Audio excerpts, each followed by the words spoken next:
Партиските функционери попуштија под притисок на јавноста.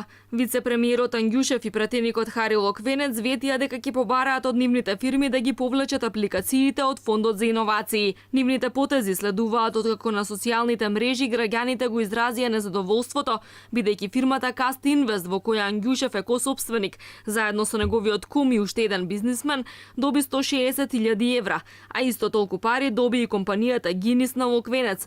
Јавноста нагодува дека има конфликт на интереси, опозицијата бара јавното обвинителство да реагира, а Ангјушев да си поднесе оставка заедно со директорот на фондот.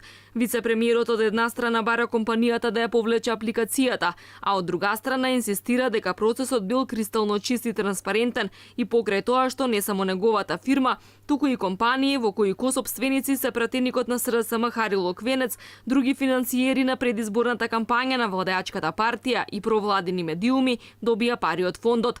Тој нагласува дека е косопственик на повеќе фирми во кои работат над 1000 луѓе и кои како што не требало да имаат предност во добивање на средствата, не требало ниту да бидат дискриминирани. Јас не можам да бидам пречка и да го сопрам тоа и да влијам врз одлуките што ги носат доминантните сопственици. Не гледам причина зошто вработените во компаниите во кои има удел, поради мојата функција треба да бидат дискриминирани. Сепак поради настанатата ерозија на вредностите и искривената перцепција која се има акумулирана во последните 10 години, во услови на нетранспарентно управување и владење, јавноста е разбирливо сензитивна. Со оглед на тоа ги повикав моите колеги косопственици да ја преиспитаат одлуката за аплицирање на мерките од планот за економски раст и да се повлечат.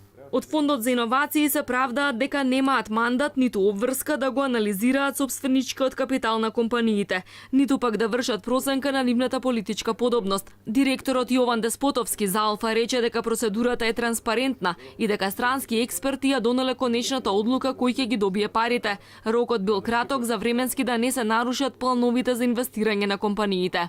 Да на секој денар поддршка што ќе добијат од страна на фондот, имаат обврска да вложат денар, односно 2 своји средства. Тоа значи дека нормално, ако ги држиме во неизвестност 3, 4, 5 или 6 месеци, тоа значително ќе влијае врз нивното работење. Значи целта на програмата е да се поттикне економскиот раст, а не да го држиме, да не го кратиме, да не го превенираме. Не стивнува ниту револтот на одбиените кандидати. Велат дека 33 дена во кои се обработувале барањата биле недоволни за да се направи вистинската селекција.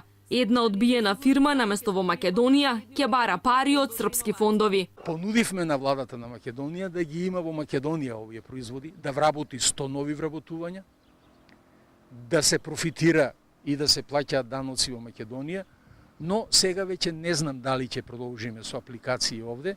Веројатно е дека у Србија, пошто сме и таму присутни со универзитетите во Нови Сад, во Белград, во Ниш.